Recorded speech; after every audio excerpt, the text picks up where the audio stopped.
Welcome to Pro Audio Profiles. My name is Brendan Decora, and each week I'll be hosting different guests, mainly engineers and producers, but also people from across the industry. Enjoy.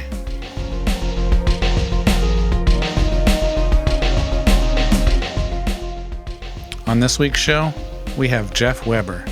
He has credits with Michael McDonald, Jackson Browne, Etta James, Chick Corea, and David Crosby, of course, among many more. Enjoy. First and foremost, I want to thank you for being here. It's a pleasure to have you. I'm delighted to be here. Thanks. Awesome. I'd like to start, if you could, you sent me your information, and I've definitely know of you from before, but if you could kind of go through your backstory, your history, kind of how you got to where you are.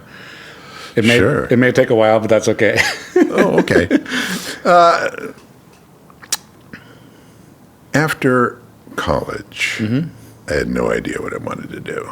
Yeah. I was a terrible drummer and a worse trombone player, if that's even possible. I was playing in a band with some of the other people, including Harold Bronson, who ended up co-starting Rhino Records. And I realized that I was so terrible as a drummer, I couldn't figure out why they hadn't fired me en masse. It's like, Jeez. Dude, plan B. Actually, don't even do plan B. Right. Go to plan F. And then I realized, oh yeah, we're rehearsing at my parents' place. So that's why. Anyway, shortly thereafter, I definitely stopped. And I realized that people who think that sitting in a room and practicing for 8 hours a day is being on vacation, right. Those are the players. Yeah. Sitting in a room and practicing for about 30 seconds, those were not the players. Right. I had things on my mind and wasn't able to concentrate and realized that this was not going to be my vocation. Okay. Not even my avocation. But I went to law school. Okay. And at the end of law school, while delighting in the bar exam, I got a job at Cashbox Magazine. Okay. I was a journalist, and they were looking for a writer who could take the complaints, why, for example, the Eagles were suing David Geffen, or whatever, and synthesize them down into 3 paragraphs for their readership. Jeez. So I got that job.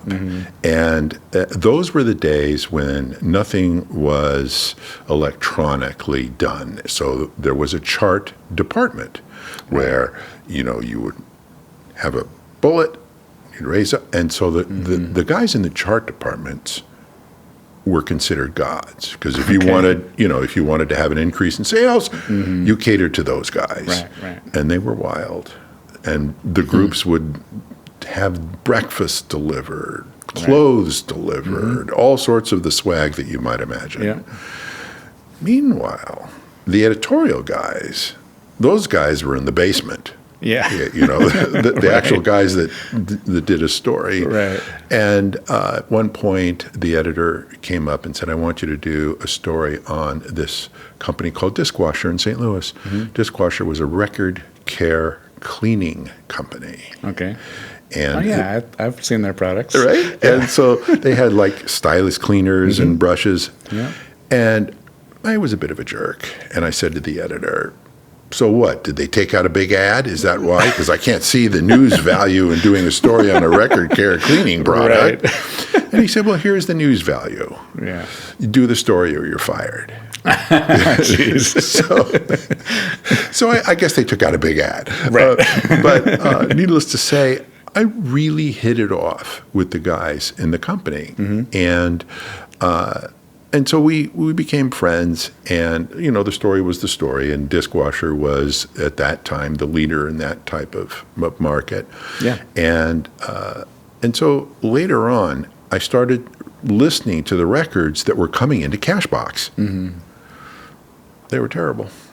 They were really bad. Right. And, because everybody was sending their music to the trades, right? Hoping, and there was Record World, and there was Billboard. Billboard is the only survivor. Anyway, I thought, gosh, supplement my income by selling all these records. Right. You know, of course, I was late to the game because everybody else was doing the same thing. But I thought, you know what? Because all of these records were so terrible, and again, I had no idea what I was going to do, even a guy like me that didn't know anything about anything really could go out and produce a better record than a lot of this other stuff. Yeah. And of course, that was just me talking in my head. Yeah. And I decided, oh, well, okay, so you're Jeff Weber, the record producer. This was in 1977. Okay. All right. And I had this idea, and I went up to these 3 musicians, and I said, hey, I'm Jeff Weber, the record producer. I'm sure you know my stuff. And I was really shaken. And I said, you know, I'd like to make a record with you, you know. And I thought they were going to ask me, so might we have heard of anything you've done? Right. But instead, they said what all musicians say, how much? What's in it for me? Right. And because I didn't know anything from anything, I said, so what do you want? And they told me, and I said, okay, because those, at that time, was my negotiating skills. Right. Sure, dude, whatever you want. And then I went to the company in St. Louis, and I said, you know, I'm now a record producer. Right. I'm on shaky ground. And I have this idea. Why don't you make a record that can demonstrate your product, treat it as a marketing tool, write the whole thing off. Yeah. Right? And they said, well, that sounds interesting. Why don't you write us a proposal? Of course, I just was a graduate of law school. I had no idea what a proposal was. So I wrote a term paper, right? And, you know, I decided that my salary was going to be $1,500 for 6 months. Jeez.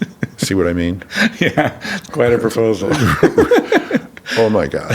If whatever the lowest rung on the intelligent quotient ladder is, I'm below. Right. But I didn't know, you know, and so basically they said, okay, let's do it. Right. Of course, at that time, I had no idea, but I got a phone call from the leader of the trio, and he said, so what are we going to record? And I'm thinking to myself, we're going to record songs that you already know and that I don't have to talk. Right. You know, because I don't really want it out there this quickly that I know absolutely nothing, right? And so I selected some standards, Right. you know, and then they asked, where are we doing this? And I'm thinking, good question. I went to the phone book and I looked at recording studios, Right. and I saw in the phone book there was a picture of the RCA dog with the gramophone, and I thought, you know, it's at RCA Studios. Well, how bad could it be? Right. So I called up and I said, hey, I'd like to come over and check out the place. Maybe you can give me a tour. What was I thinking? I mean, I had no idea, you know, what anything was, right? Had you even been in the studio before I've then? never been in a studio Oh, before. jeez. And so I go there, and, you know, they show me around, and they ask, well, so who's your engineer? And I'm thinking, you know, for the price of this studio, doesn't it come with? Right. It's like a car, no steering wheel? Right. Doesn't it come with? But again, I'm learning. Yeah. And they recommended a guy to me who was the wrong guy, but I didn't know. And we ended up going into the studio and doing what's known as a direct disc recording. Yeah. Right? Where you eliminate the tape machine, you record directly onto the lacquer. Right. That's RCA crazy. Studios on Sunset Boulevard, there was no cutting lathe there, but on the second and the fifth floor, there were 2 separate companies that were mastering studios. Okay. And so they, out the window, the cables went down the side of the building into RCA Studios. Right. And the way it worked is I had to dial each one of them. And, you know, when you have a cutting lathe and the stylus has to come down and it has to start the groove, but the chip, which is the little filament that the needle cuts through, has to go into a bottle that is filled with water because that chip is highly flammable for some, you know, right? Wow. So I had to wait until the mastering guy said, okay, the chip's in the bottle, Right. kind of, sort of, Yeah. and then we could do the count off, Okay. right? And obviously it would have to be silent, right?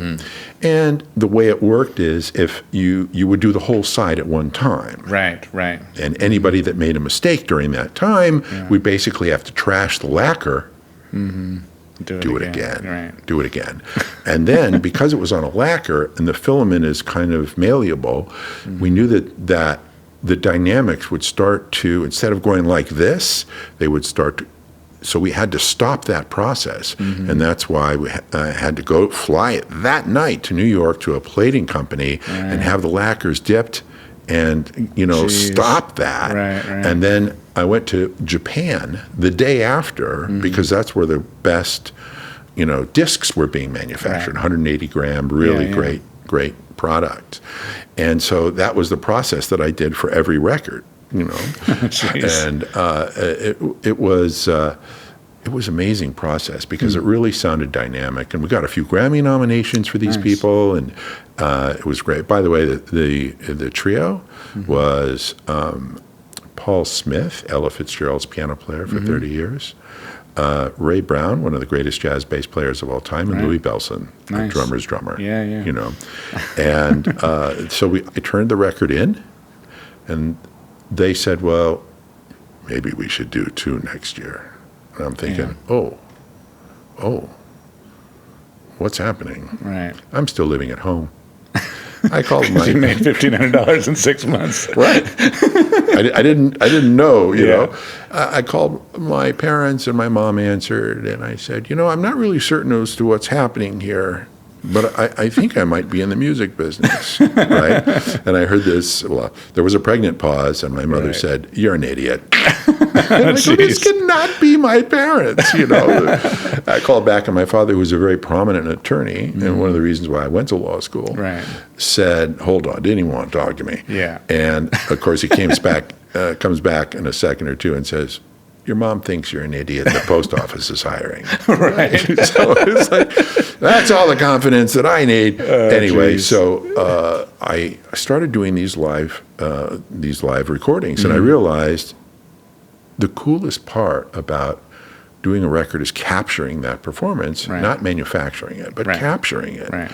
And so I've made that kind of the benchmark of my career. Don't do direct discs anymore, but most of my stuff is live to 2 tracks with no mixing, no editing, and no overdubbing. And there are very few that understand what a live instrument should sound like. Right. Clark Jermaine, who's been my engineer for decades, is exceptional at that, and he, as you know, is a fantastic engineer, and really, I really trust him. And we have we've been together for so long that he does his thing. Why should I even bother? Right. Which leads, of course, to the biggest lesson that I learned. Not early enough, though, was to set the parameters and get out of the way. Right.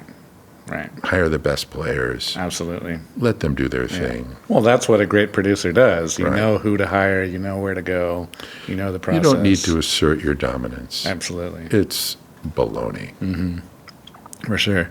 Now, you've done a lot in, a lot of varying things within the industry as well that I want to touch on is, some label stuff. You've written some books. Can you go over, you talked about your redefinition of the business model for a record label, and I'd love to touch on that if you want to share. Sure. The relationship between an artist and a record company is always adversarial. It starts off adversarial. Well, first of all, there is the foreplay stage where somebody at the label and somebody at and an artist get together and they potentially love each other, and a lot of things are said, and then the legal department gets in, discounts everything that was said prior, and comes away with a document that is, let's just say, slavery would be on vacation. Yes. Right.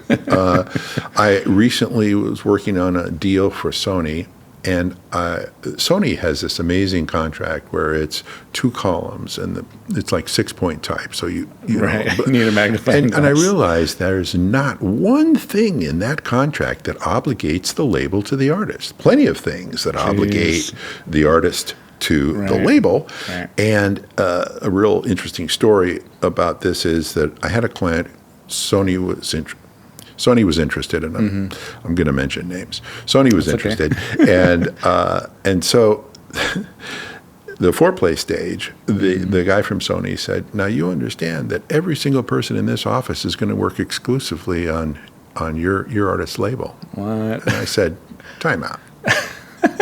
Are you listening to you?" Right. Did you hear what you just said? Right? You do realize that we've been doing this for a hot minute. Right. So this stuff is not going to fly. Anyway, trying to get the artist to understand, okay? And his comment was, look, I know the deal's terrible. I know the money's terrible. The term is terrible. The budgets are terrible. Right. Everything about it is terrible. But I might be able to use the exposure that I get after they drop me on my next record. What? What? Oh, my God. So he says, here's what I would like. I would like a one-time, 1-hour meeting with Sony marketing so that I can just coordinate my tour plans with the release of the product. Right. Okay? Yeah. And the Sony guy goes, that's what we do. Right. We're Sony. We would have to do that anyway. Yeah. Put it in the deal, Jeff. Okay, so I write 2 sentences. A mandatory one-time, 1-hour meeting with the marketing department. The artist will pay all the expenses. Right. Label doesn't have to do anything. Just guarantee a one-time, 1-hour meeting. Well, we waited, and of course the call came back. Jeff, we're sending you the contract. We're really sorry that we can't put that really in the agreement. What? But we did put in, we'll use best efforts to make it happen. Oh, my God. And I'm thinking, you guys, you know. It's 1 hour. I'm saying, you know, best efforts is a scientific term that says we're not going to make it happen and that we can't be penalized for not making it happen. Of course. Thank goodness the artist finally realized that this was a no-win situation and left. Right. You know, but I have artists that think that being on a major label, especially today, is the penultimate. And I explained to them that just the exact opposite is what's happening. But anyway, so I do a lot of talks around the country on just that fact. As a matter of fact, the title of it is, if you sign a major label deal today, your career is over, and I can prove it. Jeez. I can prove it with the numbers. I can prove it with the language. Right. And it's. Yeah. I mean, I even get calls from labels saying, look, we're going to sign an artist, but we'd like you to do the deal for her because she doesn't have enough money to, you know. And I'm thinking, well, no, wait a minute. I'm sure that's not a conflict of interest, right? You know, and so the way it works out is that, you know, I look at the contract, it's horrible, and so I make every point, and they deny every point, and I said, so what's negotiable here? The date? Right. You know, Exactly. it's like, why am I here? You know, it's like. Anyway, it's hilarious. I mean, these deals are hilarious. Yeah. So you've started several of your own record companies. So how do you do it differently? I have created a contract that requires no negotiation. Okay. There is no negotiation. Right. It's a take it or leave it situation because it's actually fair. Right. We're actually partners. It actually is 50-50. And, you know, we pay attention to each other. And we work together on whatever it is that needs to be done. And we try to focus on things that will sustain a career. You know, we're not in it for the one and done. We want an artist to realize their creative ambition, realize their dream, but also to understand the business, understand where it is today. Right. And I think that because, in my opinion, there's no core to the business anymore, the battle isn't for distribution like it was. Right. The battle is for attention. Yes. I mean, the answer is who cares? Right. Oh, no, wait, that's the question. Who cares? So finding your audience, Right. that's the challenge. Yeah. It's not making a record, because a lot of people can now make records wherever they are, and some of them come out great. I'm not generally a fan of that. I like to use real musicians making real music in real time. Mm-hmm. You can combine that with sequenced stuff, loops, stems, whatever you want, but still capture that performance. Right. I mean, you're going to be on stage at some point. You don't want a bank of computers behind you. Yeah. Exactly. So. So then, over your career, you've seen the music industry evolve, obviously. What are some of the most pivotal changes you've witnessed? Well, like I mentioned earlier, the most pivotal change is distribution. You can get your music to anyone on the planet with a computer or a cell phone for $20. Yeah. And you keep all the proceeds. Right. Okay. Another pivotal change is the revenue stream for streaming. We didn't have that before, and it's almost like we don't even have it now. Yeah, exactly. Exactly. So that's, and I attribute that because artists didn't have representation when it counts. Songwriters, as you know, they do. Yeah. But artists don't. So the money goes to the label. And the trickle-down theory, which is, in my opinion, a fiction, doesn't actually make it to the artist. So I think I read somewhere where a guy said, well, I have 1 million streams, but I make more money selling one long-sleeve T-shirt. Right. I mean, it's like Yeah. There's no parity to the art versus the commerce, Right. And that's a big problem. The other thing is that I've noticed is that people aren't learning their craft as much as they should. Yes. Okay, because you can go out and buy a machine that creates loops and sequences. You can do a lot of things by pressing a button that would normally take you a considerable amount of time to learn. Yeah. So understanding that is a big problem. Also, there's a big change in what is known as the producer. Okay. Yeah. Now, I'm an artist's producer, so my care is for the artist. But there are what I call producer hyphenates. Right. Songwriter producers, engineer producers, beat maker producers. And I don't really think you can call yourself a producer unless you truly understand the relationship between an artist and a producer, And it evolves over time. Never happens in the recording studio. No. Yeah. And I think that a lot of, let's say, beat makers confuse the idea of, you're using my beat, you can't unless I'm producing the product. Okay. Right. But that necessitates that you involve yourself in the artist, with the artist. Right. And I've been in sessions where the producer says to the artist, okay, let's do it one more time. One more time, one more time, one more time.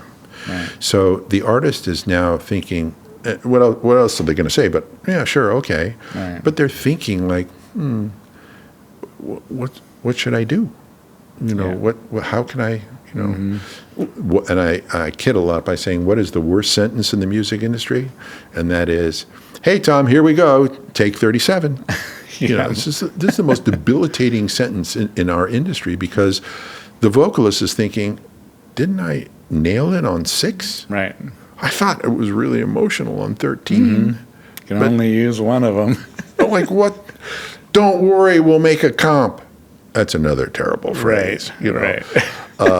And it's this is punishment for engineers and producers to make a comp of an 8-bar guitar solo with the 37 takes that you just. Yes, exactly. This is punishment for a life well lived but not deserved. Right. So it's challenging. Jeez. So what advice would you give to up and coming artists about choosing the right producer and nurturing that professional relationship? First, find an act that you love, that you really love. find the producer, okay? Right. Send him your music. Ask if you can meet that producer, because essentially you're basically going to hire that producer. Mm-hmm. And see if you can vibe with that guy. See if you can have a relationship. See if you have similar interests. Right. See if you have similar friends in common. See if any of those things mean that you can have that type of relationship. Right. It truly is almost a marriage. For the time that you're doing the record, that producer is everything to that artist. Mm-hmm. And that artist should be everything to that producer. And really pay attention to the small stuff. Okay, a producer needs to develop a sense of trust with the artist so that the artist trusts him and producer trusts the artist, so much so that there's no fear of failure. Right. Okay? Because in order to be successful, you have to be unsuccessful. Otherwise, you don't learn. Yeah. Right? So in a successful arrangement, there is no fear of failure. As a matter of fact, it's encouraged because perfection is a fiction. Right. Yeah. And I encourage all my artists to make big mistakes. Yeah. Because oftentimes they're magical, don't you? Absolutely. You find that? Yeah, right. Absolutely. Definitely. It's things that nobody expected to happen. Mm-hmm. Certainly not the artist, much less the producer. That is like, holy mackerel, that's fantastic. We're not touching that. Right. And it just turns out that way. And the other thing I would say is, if you really, really want this, don't give up. Yeah. If your plan B sucks, you're going to win. Yes, that's true. That's very true, honestly. I've talked about that a lot with a lot of my guests on the podcast. Like, I never had a plan B, so we had to make it work. I had to stick it out and push through, and that's vital. Now, I think it's really important, especially for people who don't know. I mean, like I was a victim of not knowing. I certainly didn't know if I wanted to be an attorney, and law school proved that I didn't. But I didn't really know what. Right. And the idea of being understanding. I mean, I'm in a very fortunate position because I love to do all sorts of music. I mean, when I first started listening to music, I was into the groove. I wasn't necessarily into lyrics at that time. So I really loved the groove. And that led me to Stax and Volt and Motown and all that, those wonderful bands. I couldn't really tell you too much about the Stones or Dave Clark 5 or any of those guys, but ask me about the Watts 103rd Street Rhythm Band or Booker T or, all those wonderful things that, and that's where I lived. I just found that I could listen to those songs 100,000 times and never be tired. Absolutely. It's the groove, baby. Yeah. So back to the business side, based on your sort of redefinition for the business model for record labels, what do you predict the future of the music industry to look like in the next decades? I'm afraid. Yeah. Two things. The fact that people are using gear they can buy at a store to short circuit the learning curve, and artificial intelligence. Right. I really don't know what's going to happen with AI. I do think that there are certain copyright issues that have yet to be kind of sussed out. Right. I don't know if AI is great for artists. It may be great as a learning tool. It may be, but I'm very nervous about the fact that there may not be a need for musicians. Right. And of course, if there's no musicians, then who cares about the learning curve, right? But I'm fearful of that, and I'm fearful that, first of all, AI is here. There are subscription models in AI that you can not only generate songs, monetize them, own the publishing. Right. And it may include a conglomeration of artists that are well known that may not have given their permission. So I don't really know what's going to happen. I'm very nervous about that. The idea of musicians or singers not learning their craft has been kind of, in my opinion, on the decline for quite a few years. as more and more music becomes available, the passion to really be good at what you're doing becomes less and less for some reason. Well, it's also at the same time the technology has improved where you don't need to be good, And that's the horror of it all. You don't need to be good, and there's no recognition of the fact that you suck. Yes. Right? Yes. Because you've got the gear that says, press this button and you're a genius. Right. It's scary. Yeah. So, as someone who's consulted with major financial companies on music industry matters, what trends should investors be aware of in the current music landscape? Well, there's two major trends that a lot of third-party investors are interested in. One, copyright. Catalog acquisition, and two, distribution for some reason. There's not that many distribution companies. There are a handful of them that we all know about, DistroKid, TuneCore, that type of stuff. Those business models, CD Baby, those business models are changing, but it's a crazy time, and the other catalog purchases are being done every day, and the big boys are really getting fat, and trying to elbow your way in is like you got to have big dough. So a lot of times I get asked by investment companies, what's happening with the market? How are these companies being evaluated for copyright? How do we measure success? Right? Because the previous measures of success outside of sales, which can't be measured for success anymore, chart position, which, we can't take that as valid anymore. All of the radio airplay, we can't, those hits are purchased. So where do we find ourselves in a position of honest evaluation? Well, it's a damn good question. I really don't know. Well, yeah, most artists, like you mentioned before, like artists make the most of their money nowadays on merchandise and playing live and all that kind of stuff. I tell my clients now 2 things are important to me: public performance and social media, because those are the ways that you develop a relationship with your listening audience. And they can sustain you. I said, if you take an example of an artist that really understands her audience, that would be Taylor Swift. She really understands her audience and makes it a point to be involved, as opposed to be, on a pedestal.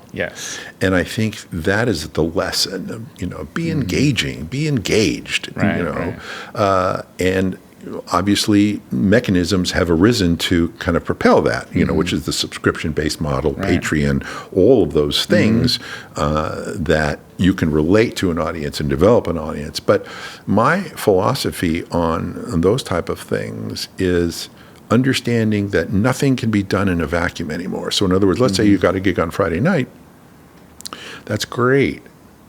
But you have to use that to connect to something else that you're going to do or doing that will elevate your career. So I have this theory called the connective tissue theory of maintaining relevance, which means that, yes, you're going to do the gig, but it's the least important part of what you're going to do. You have to have someone collect the data, which is very simply going up to every person who was there and saying, hi, Brandon wants to talk to you after the... Would you mind releasing your email address? So the next morning, everybody gets an email from Brandon, and it says, hey, Tom, hey, Betty, hey, Sue, I'm really pissed. I'm pissed at myself because I knew that you came to my show, but I didn't take the time to meet you personally and let you know how important to my career you really are. I wonder, do you have one of those toy hammers, those little plastic things that make noise whenever you pound it? Because here's why. I'm coming back to that same venue in about 14 weeks, and if you could just forgive me enough to come to my next show, at the end of the set, come to the front of the stage, pound the shit out of it with the toy hammer until you get my attention, because there's nothing that I want to do more than to meet you and shake your hand and thank you for staying with me. Because without you, there is no me, sincerely. Absolutely. Develop that relationship. And those people will stay with you. Yeah. They will grow with you. Right. So that's... And that's another thing, too, is, I've heard for a long time the concept of the super fan. It's like if these big artists, you can have, I forget the stats, but it's like 1,000. If you have 1,000 people, they'll sustain. Right. 1,000 people that are super fans. You can have 100,000 people that know of you and like you, but all you need is 1,000. Yeah. And that doesn't, in the larger scheme of things, that doesn't sound like a lot, but it's a growing thing, one person at a time. And I think that 1,000 fan thing has morphed into just finding that audience, because the way the record business has turned out these days, it is a singles business, and yet you'll have things like, vinyl's coming back. Well, it doubled our sales this last year. Well, if your sales were like 0.5%, doubling your sales to 1%, it's great, but then, what's the reality? Right. So all of these things take into consideration. You just have to make sure that whatever you do, you connect it, and that's how I think you establish this relationship and build those 1,000 fans. And I do believe that if they love your music, they will stay with you. Yeah. If you're compelling. A great song is very hard to write. Right. A great song is a mixture of predictability and surprise, which is a nice way of saying you're walking the barbed wire fine line between art and commerce. You can't be too hip for the room, and you can't be too predictable. Yes. Yes. So that's our battle all the time, because a young songwriter or a young artist, they don't really, they're not able to navigate that just yet, because they're all just thinking, here's the message, and, it's challenging. Absolutely. So when it comes to personal highlights, of all the projects you've been involved in, which one are you most proud of and why? Gosh, the next one? Okay, that's a good answer. That's a terrible answer. I'm sorry. I did a record with Kenny Burrell. Okay. The jazz guitar player. And I just loved the way the music came out. We had an all-star band, and it seemed so effortless. Right. It just like water flowing, and you stopped being a producer, and I just sat there and listened and to these masters of the game, and it was mesmerizing, and it reminded me how music is part of the rhythm of our life. Because I forgot where I was. I forgot what I'm doing. I'm just, and it's just like, oh my gosh. Yeah. This is special beyond special. Nice. And the name of that record was Heritage by Kenny Burrell. And I can't remember, I think we did it, I know we did it at least live to 2 tracks, but I'm not sure whether we did a direct disc of it. I just can't remember.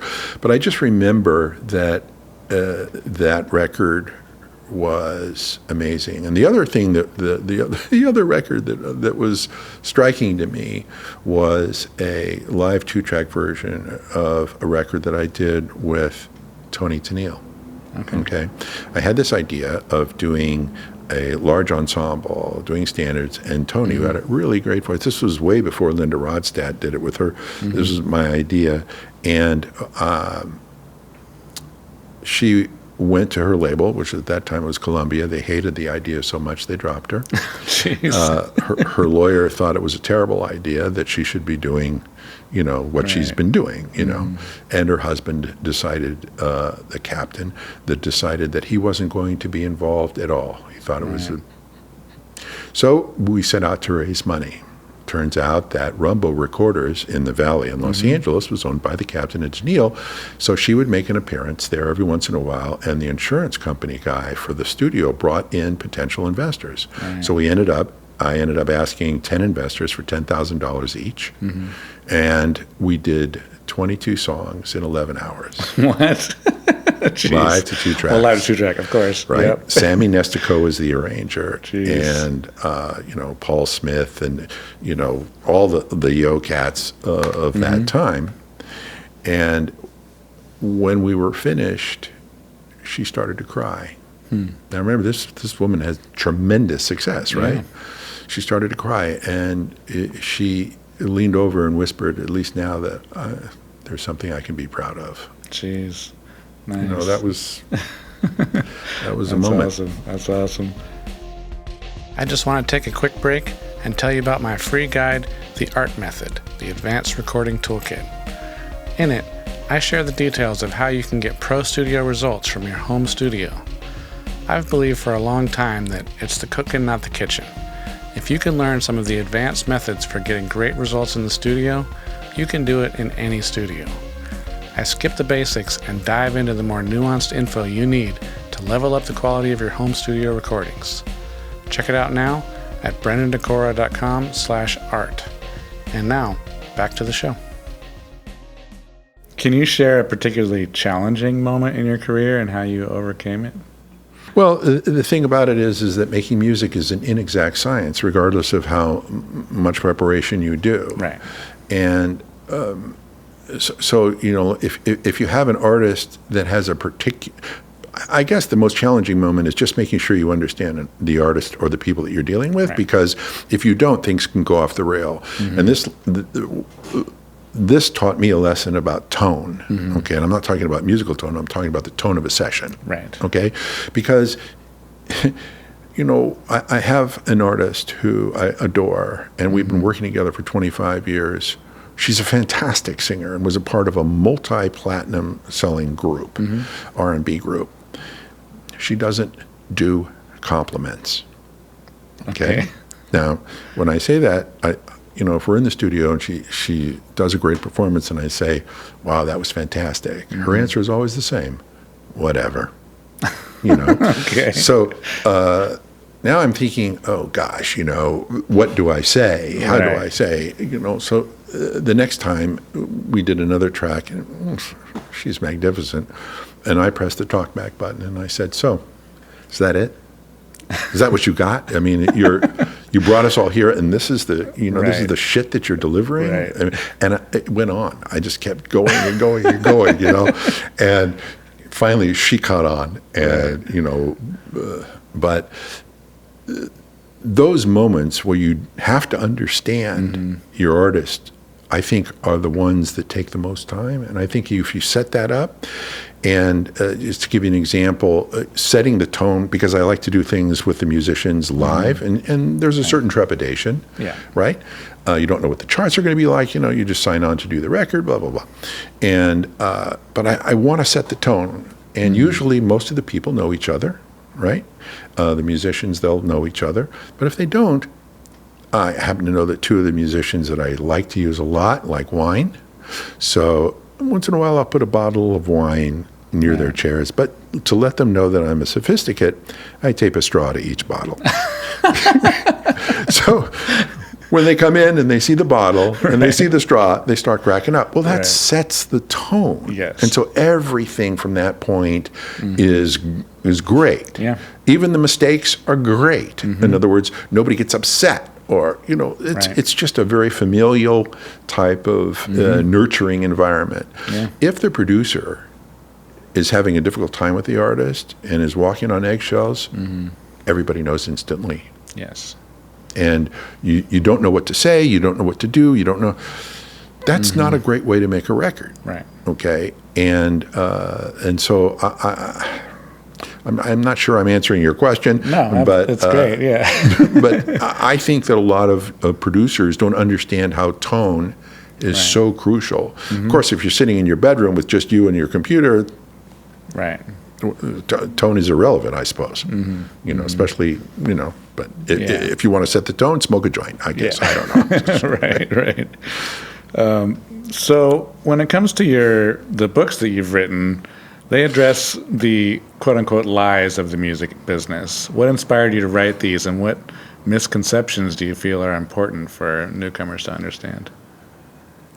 You have to send me your address because I forgot to bring a copy for you. Okay. Okay, Yeah. I'm serious No, about that. I was even just reading the title. I'm like, I want to read that book. You've got it. Yeah. Okay, so musicians are loving but brutal to each other, Right. And I started collecting and writing these anecdotes and these jokes, and they're all the silliest things. Right. There's truth and tragedy in every joke, and so I started putting together all these things because I felt that laughter is the best medicine for a musician who is a gig musician, who doesn't have a regular income and relies on the phone calls of others to bring him into a situation where he can earn a living. So creating a book of nonsense is what I thought. I had been getting rejections on this book for 30 years, believe it or not. I went to publishing conventions in New York to interest the music publishers on my joke book. My first book was called You've Got a Deal. Every lie of the music business. Right. The second book was We'll Get Back to You, More Lives of the Music Business. And the final, the big compendium is called You Sound Amazing. Every lie of the music business, And I would ask questions in myself, like, why are there 17 songwriters on a Beyonce tune that only has 4 lines? Right. How does that work? And I would list the lyrics, and I call it my conundrums because I just don't understand. And so I thought, what? Let me just try to do these things, and I collected like every single musician light bulb joke there is. I even have a glossary of terms, like for people who don't really know what perfect pitch actually means. My definition is the ability to throw a clarinet into the toilet without hitting the rim. That's perfect pitch. So, just to, anybody who's a fan of music will appreciate these things. There's a lot of quotations, there's a lot of cartoons, but I think we need that. Right. I think we really need that. Right. Absolutely. So looking back in your career, what would you say has been the secret to your longevity and success in such a competitive industry? From the neck up, I'm 12. And from the neck down, we're not talking. My ability to love music, I think, and be an effective communicator and put people at ease, I think is a good thing for me. I think that understanding what people go through on a regular basis allows me to communicate effectively and to kind of instill the desire to create an unbelievable performance if the previous performance wasn't that great. Right. To make an artist feel great about themselves. I'll sometimes say that my biggest, the thing that I've done the most is to tell an artist how bad he is by telling them how good he is. Right. And I think that because this is such an emotional business, if you say to somebody like, you're not really singing too well today, are you? I mean, that makes him really cringe on the inside. So now everything that he does from that point on he'll be hovering around a potential compliment from somebody else. Right. And I don't want that. Yeah. I want them to be amazing because they want to be, and because they know they can be, and because they're in a womb of comfort as opposed to a womb of evaluation. Right. The record business is 100% evaluation 100% of the time. Right. So if I can get my artists to believe in themselves to the point where there is no third-party evaluation that matters, right. Yeah. Everybody wins. Exactly. I like to wrap up each podcast with the same kind of few set of questions. The first one is, who is your most influential teacher? And it can be a few. I mean, it doesn't have to be one. Quincy Jones. Just because of the textures of his arrangements and Right. things like that.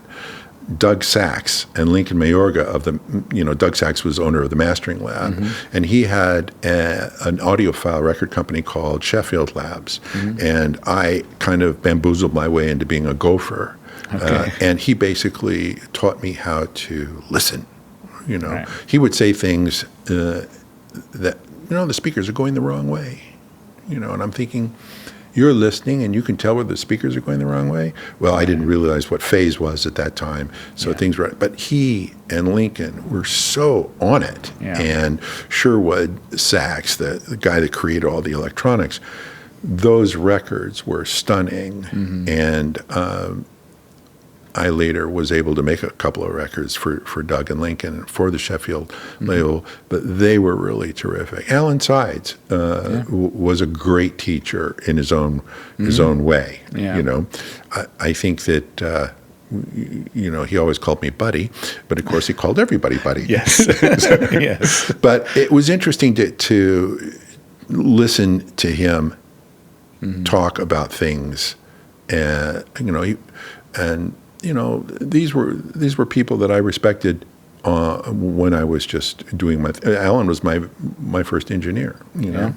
So He wasn't the guy that was the wrong guy. no, Okay. Not that guy. not that guy. Okay. Not that guy. He was the actual first engineer that I actually selected because I actually, Right. Okay. Anyway, so anyway, those, I would say that understanding an artist is the most important thing, and you just learn by doing. Because if you don't know how to talk to an artist in their studio or a musician in the studio, then we're in a desert. We're lost. Yeah, for sure. The next question is, it's really more for engineers, like what is your favorite reference track when you go to a studio? But in your case, what do you put on to be inspired about a project? Dark Side of the Moon. Yeah. Peter Gabriel, stuff that a lot of guys use, but also my own stuff, Right. because that's how I evaluate whether I stink or not, And believe me, my records a lot of times aren't as good as I want them, aren't as good as what I'm hearing in my head. I can't Right. seem to get it to that Right. point, Right. Every once in a while, a track that we do really, really sets me on fire that I know is really terrific, Nice. and so I'm encouraged by that. But Nice. Last question. What would be one tidbit for an upcoming producer? understand the music and the artist you're dealing with from the inside out. Get inside their head. Make them trust you. Right. Trust them. Make it happen. Communicate. Yeah. Awesome. Well, thank you so much for being on the show. I really appreciate it. My pleasure. I love this. Awesome. You Great. know, I love making music with people that are inspiring, and I hope this helps anybody else. Anybody can reach out to me. It's easy. Awesome. So, Great. thank you for having me. Thank you. Thanks so much for checking out the show. Make sure to subscribe for all the updates, and I'll see you next week.